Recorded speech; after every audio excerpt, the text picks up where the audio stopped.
يعود جهاز ZX سبيكتروم سلف أجهزة ألعاب الفيديو الحالية إلى الحياة بعد 33 عاما على إطلاقه، وذلك بفضل مبادرة قام بها محبوه على الإنترنت. فقد خرجت 4000 نسخة من هذا الجهاز المحدث الذي أطلق عليه اسم ZX فيجا من مصنع SMS إلكترونيكس في ضاحية نوتنغهام، لتوزع على أول زبائن لها.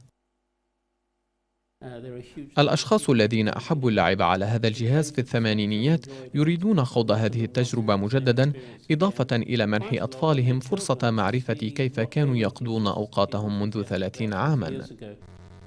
وقد بيعت أكثر من 5 ملايين نسخة من زي إكس سبيكتروم وسحب الجهاز من الأسواق بعد بضع سنوات بسبب منافسة العملاقين نينتندو وسيجا.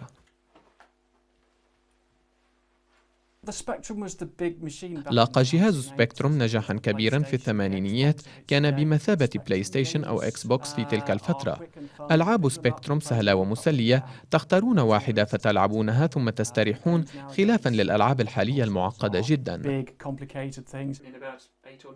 وقد ساهمت عدة عوامل في إنعاش هذه الألعاب القديمة البسيطة التصاميم، من بينها تزايد المطورين المستقلين المحدودي الميزانيات، فضلا عن ازدهار الألعاب على الأجهزة المحمولة الموجهة إلى جمهور أوسع، لا يقتصر على الشغوفين بألعاب الفيديو مع تصاميم مبسطة.